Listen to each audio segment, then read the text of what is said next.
This episode is the second of two parts about what makes for a culture of trust in an organization. It talks about what it feels to have a culture of trust, what are the symptoms, and how they correlate to trust. The previous episode was the first part. It talked about the vertical components, autonomy and accountability, or their opposites, bureaucracy and CYA. This episode talks about the horizontal component, the ability to hold a constructive disagreement.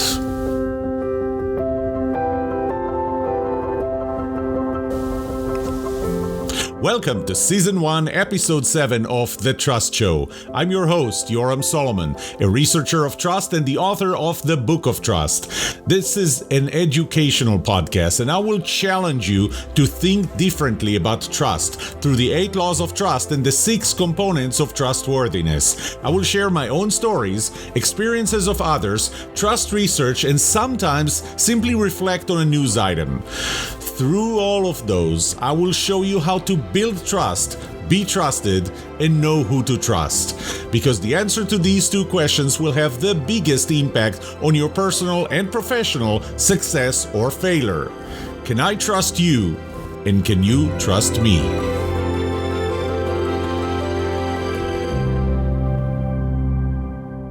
One day I was visiting Einstein Brothers, the bagel store, for lunch. And as I got there, I noticed 2 Israelis sitting by the window at the side and arguing. Now, they were arguing pretty passionately, and they started raising their voices, and pretty soon they started using their outside voices, and, it got a little uncomfortable. And then I noticed that other people around them started moving away, creating some kind of a demilitarized zone around them. But being the other person in that restaurant that can actually understand what they say, because I speak and understand Hebrew, what I realized was that their argument, as passionate as it was professional. It was not personal. They were not insulting each other. They were not hurting each other's feelings. This was not irrational. This was a pure professional argument. They did not agree on something, and they were arguing their points. And I thought to myself, this is beautiful. I mean, their ability to be so passionate, to try to come up with an answer to what appeared to be a professional issue at their work, but still be friends. Because I do believe that nothing hurt their friendship after that. Why can't we do that? So I did a survey at some point, and I asked people what do they feel about holding a disagreement altogether, not just constructive, but holding a disagreement, disagreeing with other people. And I gave them several options, and 3 of those options were people who believe that disagreement is unproductive. When you disagree with somebody else, it's unproductive. People who don't feel comfortable disagreeing with another person at the office, at the organization, or people who avoid disagreement altogether. Of course, there are 2 options of people who thought that they can disagree and stay friends. They can passionately disagree, and it doesn't hurt their relationships, and it is productive. The results were astounding, at least to me. In a low-trust organization, the number of people who said that disagreement is unproductive, they don't feel comfortable disagreeing, or they avoid disagreement altogether, was 10 times higher than people who said the same about disagreement in a high-trust organization. It was 61% versus 6%. Well, if this is constructive disagreement, what are the alternatives to constructive disagreement? And actually, there are 2 alternatives here that I can identify. The first one is destructive disagreement. Destructive disagreement happens typically when there is no trust. You don't trust the other person, and you need to make a point, and it doesn't matter. All the means justify the end. You argue in a very personal way. You attack the other person most likely attacks you back. This becomes emotional, and you know that when we're emotional, we don't think clearly, we don't think productively. This disagreement becomes irrational. We bring up arguments that really don't make sense just so that we make a point, just so that we win a disagreement. A destructive disagreement happens when there is no 1 + 1 = 3. This is not a win-win disagreement. This is a I win, you lose. This is a zero-sum game disagreement. And obviously, it is highly unproductive. But not only that destructive disagreement happens when there is no trust, holding a destructive disagreement destroys trust. It is, once again, a reciprocal, a cyclic relationship. People are hurting us on purpose. And when people hurt us on purpose, guess if we trust them more or less? Yes, we trust them less. Holding a destructive disagreement destroys trust. Another alternative to the constructive disagreement is the politically correct disagreement. And yes, if you sense some sarcasm in my voice, you are correct. What is a politically correct disagreement? It is when we don't say what we mean. We say what we believe is the right thing to say, but it's not the right thing because it's right. It's the right thing because maybe there is an organizational policy that says these are the type of things that you should say. This is what you should not talk about. These are words that you should not use. These are trigger words that you should not use. As a result, we're afraid to engage. We just don't engage in a disagreement. We try to avoid it. And this, by the way, is again why 61% of my participants said that they believe that disagreement is unproductive. They don't feel comfortable disagreeing. They avoid disagreement altogether. We're afraid to engage. It starts because there is not enough trust. If you need to make a point and you don't trust the other person that they're going to take it in the spirit in which you said it, they're going to take it at face value. They're going to take it as a professional argument. If you don't trust them with that and you think that they're going to take it the wrong way, that they might take it personally, they might become emotional and irrational, they might become unproductive or something, because of that, because you don't trust them, that you're going to avoid disagreeing, or if you're forced to have a disagreement because you're in a meeting and you have to disagree, you're going to do it in some kind of a politically correct way. One of the things that happens when you hold politically correct disagreements is that you have the meeting before the meeting after the meeting, just not the meeting during the meeting. This is when you try and close everything before you ever entered the meeting, which means that you really avoided the debate. You talk to one person, another person, and you agreed on something. And when you walk into the meeting, you already know what the outcome is going to be because you're so afraid to disagree during that meeting. You have the meeting after the meeting. So during the meeting, you don't really reach conclusions. You don't take action. You don't make decisions. And even if you do make decisions outside of the meeting, after the meeting, you go and you change them. You meet with one or two other people and you change those decisions. You just don't have the real debate, the real argument during the meeting. And by the way, holding politically correct disagreements also reduces trust. Again, that reciprocal cyclic relationship between holding a disagreement and the level of trust. It reduces trust. People are not saying what they mean. And if people are not saying what they mean in a meeting, do you trust them? No. People are not doing what they say. So you're sitting with someone in a meeting, you agree, they say something, and then after the meeting, they do something else. Will you trust them? No. People are talking behind your back. They don't say it to your face during the meeting. They're trying to avoid the conflict, the confrontation. So they're going to say one thing in the meeting, but then you hear from other people what they said about you behind your back. Will that make you trust them more? No. Now, I want to be clear about one thing. When I say politically correct disagreement and I sound sarcastic and I really don't like being politically correct, it's really a matter of definition.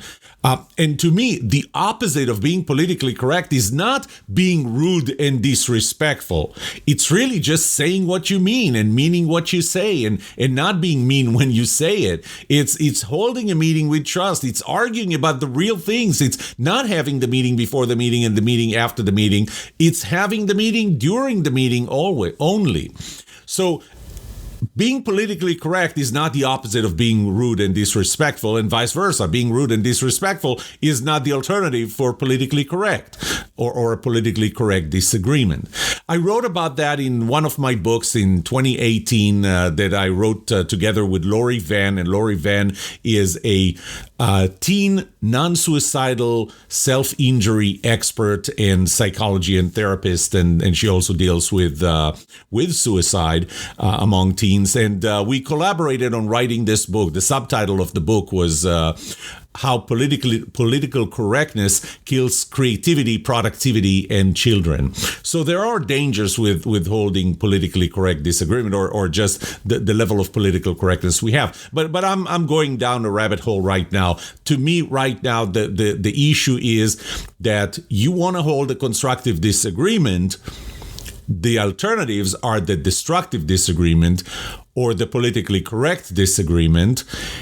Either one of those two are created because there's not trust, but they also hurt trust. Hopefully, I demonstrated that a constructive disagreement is something very valuable that's built on trust, and I showed you the correlation between that and trust, and that builds trust as a result. But what are the components of constructive disagreement? And I found that there are three components: vulnerability, feedback, and receptivity.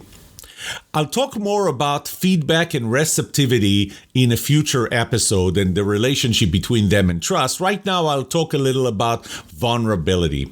You need to be willing to be vulnerable with another person. Being vulnerable, really what I mean is your willingness to ask stupid questions and not worry about why and what would another person sitting in that meeting do with those questions. I mean, nobody wants to hear behind their back that somebody sitting with you in the meeting said, hey, you know what Yoram asked in that meeting? Yoram asked the stupidest question ever. Being vulnerable is suggesting stupid ideas. Being vulnerable is saying, I don't know. Being vulnerable is saying it was my fault. Being vulnerable is saying that's on me. And can you help me? These are the things that make you vulnerable, and it's really helpful to create a constructive disagreement because you really say what you mean. You ask stupid questions. You suggest stupid ideas. By the way, one of my pet peeves is this statement. When you ask that question, can I ask a stupid question? When you say that, can I ask a stupid question? What is the answer you typically get? There is no such thing as a stupid question. Yes, there is. At least 80% of my questions are stupid questions. So yes, there are stupid questions. And the thing is that a constructive disagreement that's based on vulnerability allows you to ask stupid questions. When I say vulnerability, I mean voluntary vulnerability. And I want to emphasize that. And actually, when I went from the first edition to the second edition of the Book of Trust, I added in the definition for vulnerability, voluntary vulnerability. The reason for that is one day I was meeting someone at the restaurant and I was waiting for them to arrive. And while I was waiting, I noticed that on the side, there were two people. One of them was interviewing the other person. The interviewer was a male. The interviewee that appeared to be a job applicant to a job that manager was hiring for. She appeared to be pregnant. And he was trying, the hiring manager, I felt was trying to maybe become friendly and, try to be informal, which is great, by the way. Friendliness and informality is great, but you also need to worry about the level of trust that already exists. And I promise you, I will talk about that later. The relationship between how vulnerable you can be, how direct you can be, and so on, related to the level of trust that already exists. And what will the impact of that be on trust? But as I said, I'll talk about that in a later episode. For now, what I noticed was that trying to be friendly, trying to be informal, he was asking her questions about her pregnancy. I looked at her and I looked at her body language. I hope I wasn't creepy looking at them because I was sitting not too far from them. I could actually hear. And I could tell she was answering his questions, but she was not comfortable with it. She was being vulnerable in answering the questions, but she was not being vulnerable in a voluntary way. And that was, in my opinion, it was inappropriate. You know, you already know that I am in favor and very strong supporter of being vulnerable and being very direct, but you have to worry about, is this the right time? Do we have a strong enough relationship to be vulnerable, to have to give feedback and be receptive to feedback? And so when I talk about vulnerability, I'm talking about you voluntarily willing to be vulnerability and not somebody forcing you to be vulnerable in any situation. So I already said several times that these things are reciprocal with trust. And in my studies, one thing that I did was correlated trust to the different components of culture. At the higher level, so the autonomy, accountability, constructive disagreement, and at the lower level of voluntary vulnerability, feedback, and receptivity. So the only one component that I didn't really correlate was accountability. So I'll skip accountability, but in terms of autonomy, what I found, and everything that I'm talking about here, I found with a high statistical significance. So when I correlated them, it wasn't that I could see a general trend. I actually measured the statistical significance of the correlation. I'm not going to say that this survey, I did that survey at the PhD dissertation level to be approved for a peer-reviewed journal, but it was still strong enough and very decisive. What I found was that a supervisor will give their employees autonomy 67% correlated with the level of trust that they have in those employees. So for every one standard deviation higher on the level of trust, you're going to have 0.67 standard deviation higher level of autonomy. On constructive disagreement, I found that the willingness to hold a constructive disagreement or answering the questions, we can disagree, but it's not personal, or we can passionately disagree and remain friends, went from 39%, remember, because 61% of people said that they don't feel comfortable disagreeing, they try to avoid disagreement altogether, and they think the disagreement is unproductive. So the willingness to hold a constructive disagreement went from 39% in low trust environment to 94%. That's an increase of 140%. People are more willing to hold a disagreement and don't think that it's personal and passionately disagree and still remain friends. Now, when I talk about the components that allow you to be constructively disagreeing or hold a constructive disagreement, vulnerability, you're willing to be vulnerable, is 240% higher when you trust the other person or the people in that meeting when you hold that constructive disagreement. 240% higher vulnerability because you trust the other person that they're not going to take what you said and misuse it or use it against you. Your willingness to give direct feedback to the other person is 106% higher if you trust the other person compared to if you don't trust them. Because otherwise, you're not going to give them feedback. If you're afraid that they're going to take your feedback wrong and it's going to come back to bite you, you're not going to give them feedback. So your willingness to give feedback is 106% higher in a high trust environment compared to a low trust environment. And finally, receptivity. Your willingness to accept that kind of feedback is 76% higher when you trust the other person, that they're giving you feedback to help you and not to make fun of you or hurt you or I don't know what. If you trust them that they're giving you that feedback to hurt you, to help you, I'm sorry, absolutely not to hurt you. If you trust that they're giving you that feedback to help you, they have your best interest in mind when they give you feedback, you are 76% more receptive to that type of feedback. In summary, in the last two episodes, I talked about the culture of trust. What makes a culture of trust? You already know, and obviously you know from what I do and what I talk about, that trust is the foundation. To me, if you want to start working on, let's say, innovation, it's like starting to build a building from the second floor. You don't start building a building from the second floor. You don't even start from the first floor. Innovation, if innovation is the second floor or productivity is the second floor, then the culture that I talked about in the last 2 episodes is going to be the first floor, but you don't even start with the first floor. You start with the foundation, and trust is the foundation. So you have trust as a foundation. On top of it, you build, let's start even with the behaviors. And the behaviors are the vulnerability, the willingness to be vulnerable, the willingness to give feedback, and the receptivity to feedback. On top of that, once you have those, again, built on trust, you have the culture of autonomy, accountability, constructive disagreement, as opposed to having bureaucracy, CYA, or destructive disagreement, or the politically correct disagreement. On top of that culture, this is when you start having creativity and innovation and productivity and effectiveness. And guess what you have on top of that? On top of that, you have business results. What would you like to know about trust and trustworthiness? Let me know, and I'll make sure to answer it or find the answer to it in a future episode.